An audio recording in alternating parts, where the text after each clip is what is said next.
Hi, and welcome back to the channel. Today we've got three very special cars in the form of the BNR32, the BCNR33, and of course, the infamous BNR34. Now, what all these three cars have in common together is, of course, their name plaque, the Skyline GT-R. That's right. All these three cars right here are all original Skyline GT-Rs. So we've gathered all these three generations right here, and we want to look into what's so special about each of them. Let's talk similarities. Over the generations, the Skyline GT-R didn't change much in terms of recipe.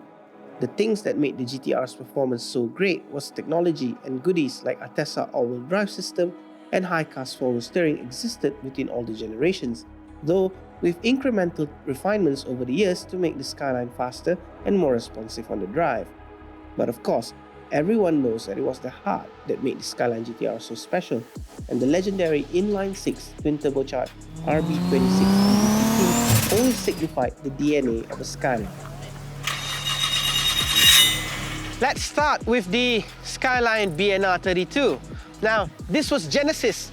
This was where the Godzilla name truly developed throughout the heritage of the R32, the R33 and the R34.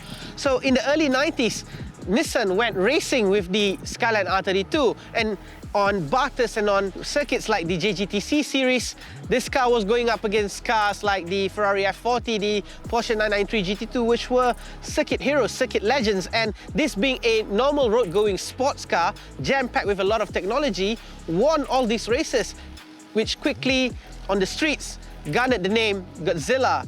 And this nickname has gone on throughout the generations, even till the latest Nissan GT-R R35 model. Now, what's so special about the BNR32? So of course, in the early 90s, people haven't truly heard about four-wheel steering. Not a lot of cars had that technology, and this being a Japanese sports car, it came with the four-wheel steering technology and of course all-wheel drive Atessa system, which is signature and trademark to the Skyline GT-R generations. This combination of technology made this R32 a truly special thing in the early days, and of course jam-packed together with the RB26 engine, this was truly a street monster. Fast forwarding to the mid-90s then, there was this, the BCNR33. A lot of people always question what is the C in the 33, and it only truly means four-wheel steering. A bit funny from Nissan, considering that all the other two generations did not have the C in the name plaque, however, did have all-wheel steering. Anyways, let's talk about the design of the R33. Now, this is the one that underwent the mid-child crisis out of the three, because in a way, it is the unloved model. People think that this is the ugly duckling of them all, but if you look at it in detail, actually there's much to appreciate about the R33. It is still wide in certain areas like the rear quarter panel and of course the front fenders. It still deserves the GT-R name plaque, and even though people still talk a lot about the performance of the R34, funnily from factory fresh, the R33 was actually lighter than the R34. However, at the time, Nissan wanted to make it a little bit more softer, so the suspension was softer, which again, people nicknamed the R33 the boat, considering that it having a rounded shape and softer suspension and handling made it feel like a boat a little bit. But that doesn't mean that it doesn't deserve the GT-R name plaque, and it being here right now, when you look at it in the three, if you were to own a collection of GT-Rs, this is definitely something to appreciate, especially when you look at it in the details. So then we move off to 1999 after the BCNR33, when Nissan came out with this, the BNR34. For the Skyline family line, this was the poster child.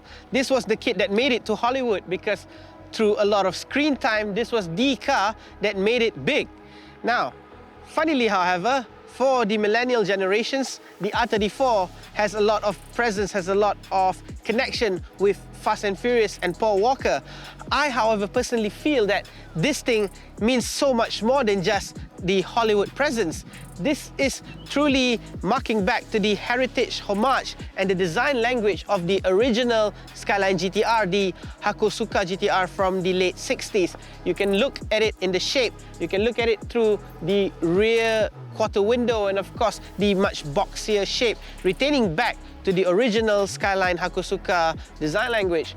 Now, the 34 was very special because in 1999, I particularly remember in Autocar magazine that they talked about the technology that has been jam-packed from Nissan. So inside, of course, the interior has been updated. There is the MFD, which talks about all the telemetries that you could need in a sports car. And of course, particularly what I love about the R34 was the undercarriage, because Nissan from factory put out a flat undercarriage purely to give the maximum aero and maximum efficiency on the road, which made this thing truly very special.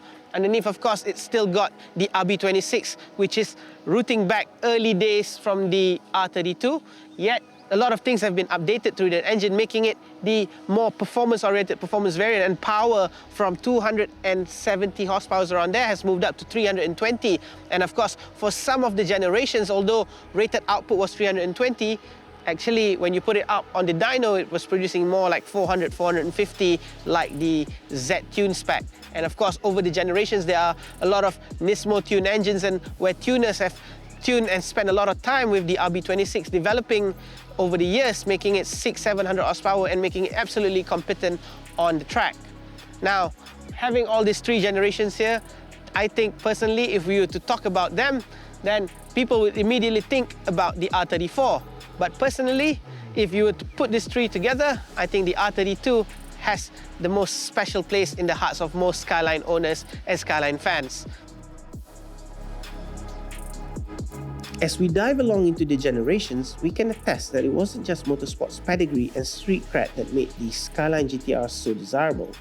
If we're honest, our attachment to this car today also has a massive lineage to us growing up in the Gran Turismo generation. Seeing those twin round taillights give the inner boyhood inside us excitement, and whilst the design may not be as sleek and beautiful like an RX-7 or an NSX, seeing a GT-R badge on the Skyline will always evoke a sense of presence, and a true car guy will always know one when you see one on the roads.